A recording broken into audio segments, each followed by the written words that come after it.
Bon, bah, je reprends la vidéo, j'allais dire là où je l'ai laissé, mais c'est faux, puisque, eh ben, comme un imbécile, j'ai tout simplement effacé ce que j'avais filmé pour la réalisation là, des dernières pièces. Donc, bah, je vais pas recommencer pour que vous y voyez, je vais vous expliquer un peu ce que j'ai fait. Voilà, donc j'avais eu des petits soucis sur la fraiseuse, donc c'est réglé, il n'y avait rien de grave. Un petit réglage d'embrayage, un bon nettoyage en même temps, puis c'est reparti. L'embrayage de la broche, donc pas de souci de ce côté-là. Donc on en était resté sur l'usinage des différents trous, là autour du plateau. Donc bah voilà, du coup c'est terminé. Le plateau lui est complété. J'ai réalisé aussi les deux écrous.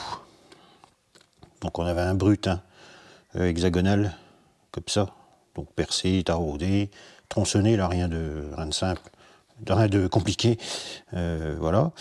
Et puis j'ai donc fait la broche. Alors j'avais un peu réfléchi quand même, puisque j'avais vraiment pas beaucoup de longueur.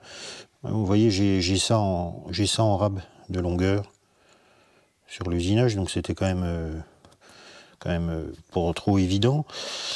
Alors ce que j'ai fait, c'est que j'ai déjà usiné cette partie-là. Je me suis mis dans le mandrin de ce côté-ci. J'ai usiné cette partie-là avec la pointe tournante à mon diamètre, donc qui rentre dans la broche, nickel. Et puis à la suite de ça, donc j'ai modifié mes mordous. Je vais vous en sortir un. Voilà. Donc j'ai fait un biais puisqu'ils étaient forcément bien trop gros ici. Donc j'ai fait un angle. Et puis j'ai fait le bon diamètre ici que j'ai usiné sur place, sur le mandrin, pour pouvoir tenir la broche comme ça, pour être bien concentrique. Donc ça c'est relativement bien passé. Le petit filetage, celui-là c'est M10, je sais plus, M8. Et puis donc le 10-150 là pour le plateau. Voilà. Et puis il y a également, alors on a un alésage traversant. Je vais essayer de vous mettre, voilà, on voit un peu le, donc de 4 mm. Alors je me suis repris en deux fois, je n'ai pas le choix parce que je n'ai pas de fort assez long, forcément. Et puis voilà. Donc j'ai aussi fait la poulie. Donc ça par contre je vais pouvoir vous le montrer, puisque c'est pas que j'ai filmé, c'est que je vais recommencer, puisque comme je sais pas ce que j'ai fait, j'avais un peu la tête ailleurs, je pense.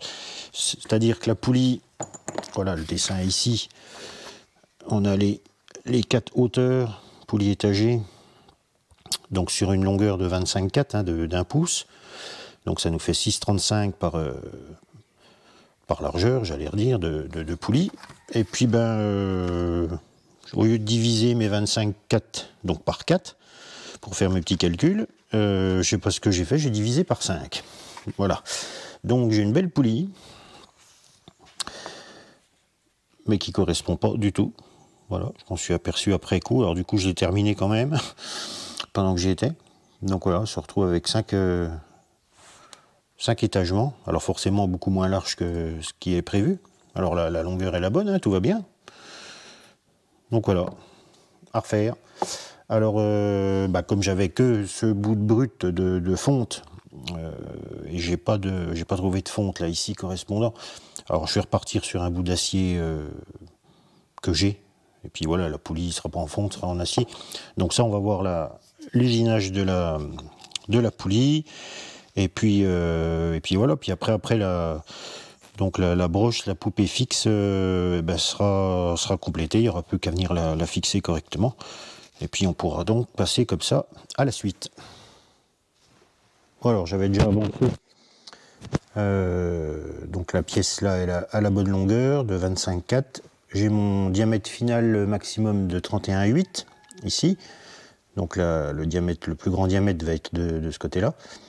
Donc j'ai à usiner sur une longueur de 19,05, un diamètre de 25,4. Ensuite, sur une longueur de 12,70, un diamètre de 19. Et puis le dernier sur 6,35, un diamètre de 12,7 ou 1,5 pouce. Voilà. Donc c'est parti. Alors j'étais venu tangenter, là je suis réglé sur ma visu. Donc c'est parti pour l'usinage de la poulie.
Et ben voilà, la poulie maintenant est terminée. Alors du coup, j'ai incliné mon outil. Donc pour faire, alors je sais pas si vous allez le voir, hein, il y a un léger arrondi sur chaque. Peut-être pas évident à la caméra d'y voir. Ça brille en plus. Donc je suis venu incliner mon outil. Donc pour faire un côté. Ensuite l'autre, et puis je suis terminé avec la lime du papier de verre et puis un petit coup de propre là-dessus.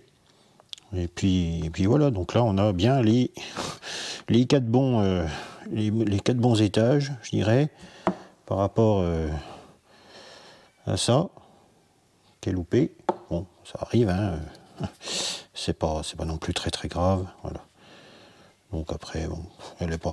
Bon, celle-là, moins de matière du coup, mais après en termes de poids, on est quasi identique, hein. Celle-là est forcément un petit peu plus lourde, mais non, rien de. De toute façon, hein, pour l'usage, comme j'ai déjà dit, hein, ça va plutôt servir à un objet de décoration, même si j'ai le moyen d'essayer de le faire tourner avec un petit moteur, je sais pas, 12 volts ou je sais pas quoi.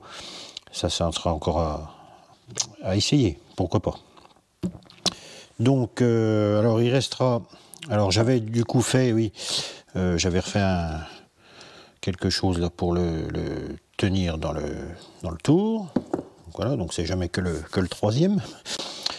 Et puis donc il restera un trou à faire pour la fixation sur la broche. Donc là je pense que je me resservirai de ça. Peut-être placer sur mon petit spin indexeur, là je vais pas sortir le gros diviseur, poser ça sur la fraiseuse et puis comme ça pour être sûr d'être bien centré, bien d'équerre, pour faire mon petit alésage là, pour mettre un travis là-dedans, pour serrer sur la broche. Puis voilà, on va regarder un peu ce que ça donne. Ça commence à ressembler à quelque chose. Hop.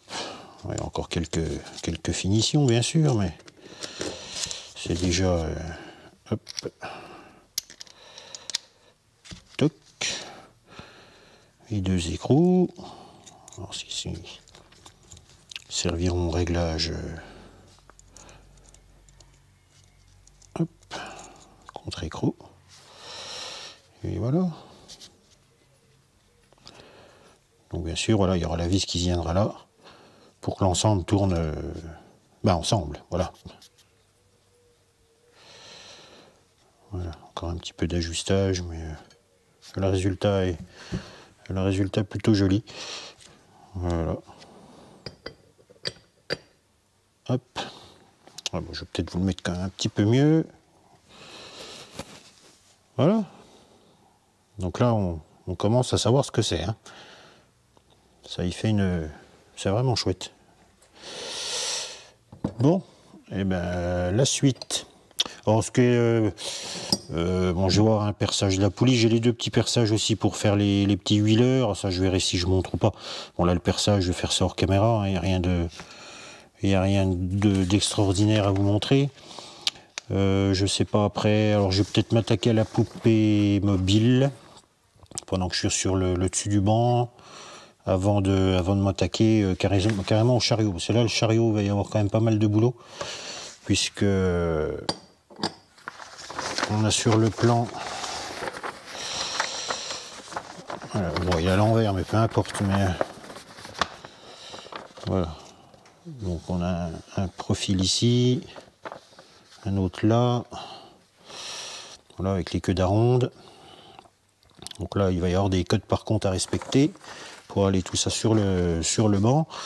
Le brut de départ, il se trouve là. Voilà, donc là c'est un bout d'acier, hein, c'est pas de la fonte. Donc voilà, là je pense qu'il y aura ça va être intéressant. Enfin le reste je pense est aussi intéressant, hein, mais voilà, je vais essayer d'accélérer un peu l'usinage. Et puis il y a certains des petites opérations, je vous dis, je ferai hors caméra, hein, parce que sinon ça va faire une série de vidéos de 250 vidéos, c'est pas la peine. On s'attardera peut-être sur les volants, ça peut être sympa. Les volants du chariot, alors voilà, faire l'arrondi là autour. Peut-être là, pour le coup, essayer d'affûter un outil pour faire ou alors une fraise convexe que je vais venir fixer. Enfin, ça sera à déterminer. Ça peut être intéressant, voilà. Après, sur des pièces, voilà, vous voyez, une pièce comme celle-ci, alors, ça fait à peu près 15, carré de 15, on a un axe au milieu, bon, avec un filetage. Bon, ça, je pense que je vais faire ça hors caméra, hein. Ça sert à rien que je vous montre tout ça. Là, des petits axes aussi à la longueur, avec un petit filetage dessus, un taraudage. Voilà, tout ça, je pense que ça sera fait hors caméra. Voilà, donc ce qui va rester, donc je pense le plus intéressant, donc le chariot, voilà, avec ses engrenages et ses différentes manivelles. Et puis bah, la poupée mobile, éventuellement. Et puis voilà. Donc, eh bien, on va peut-être continuer par la poupée mobile. Bon, alors, j'ai avancé un petit peu sur la poupée mobile comme prévu. Donc, bah, j'ai fait hors caméra, hein, puisque ça change rien finalement par rapport à la poupée fixe, ou quasiment pas. La seule différence, du coup, alors, cette fois-là, j'ai commencé en fait par le pied, on va dire, de la fonderie, puisque j'étais déjà beaucoup plus régulier que le pied de la poupée fixe. Donc c'était plus facile de faire comme ça. Et puis après, donc j'ai remis sur le côté de l'étau. Là, je me suis mis sur le côté droit. Voilà, en prenant mes mesures donc de 25,4 entre la base ici et à l'axe de la poupée. Donc voilà, alors là on voit un alésage de 10 sur 6,35 je crois de profondeur. Donc là on a la manivelle qui va venir se coincer ici. Alors il manque encore un trou là pour le maintien de la manivelle, et il y a encore un petit trou pour venir mettre un petit axe fileté là à faire dans le petit bout de laiton pour bloquer on va dire la broche de la poupée mobile. Donc j'ai fait aussi donc un filetage, une rainure. Bon, je ne sais pas si vous allez la voir correctement, peut-être comme ça. Donc là il y a une rainure tout du long, et en fait c'est le bout de cet axe ici. Voilà, la rainure va venir coulisser, ce qui empêchera quand on tournera la manivelle, que cet axe là en fait tourne dans la broche, puisqu'il vient se placer comme ça. Voilà. Donc, et en tournant ici, la manivelle sera fixe, elle, avec le petit axe, et du coup c'est la broche qui avancera comme ça. Voilà, pour ce qui est de la poupée mobile. Et parce que, alors bon, j'ai encore la manivelle à faire, bon, la pointe sèche, ça, et puis bah, les deux trous avec les deux axes, voilà, et puis le petit perçage pour la fixer sur le banc. Alors ce que j'ai fait aussi pour revérifier un peu mes codes de hauteur par rapport à par rapport à la poupée mobile. J'ai usiné rapidement un petit axe comme ça pointu. J'ai fait un angle ici et que j'ai placé en fait. Donc je suis à l'alésage de la broche. Et comme ça m'a permis aussi une vérification, alors visuelle bien sûr, hein, on n'est pas au super précis, mais enfin voilà. Et comme ça, j'ai pu placer, j'ai vu mes marquages, si je tombais bien ou si c'était pas cohérent du tout. Des fois, un petit traçage visuel, j'aime bien, ça permet des fois souvent d'éviter des erreurs. Et on peut toujours en faire malgré tout. Donc voilà, donc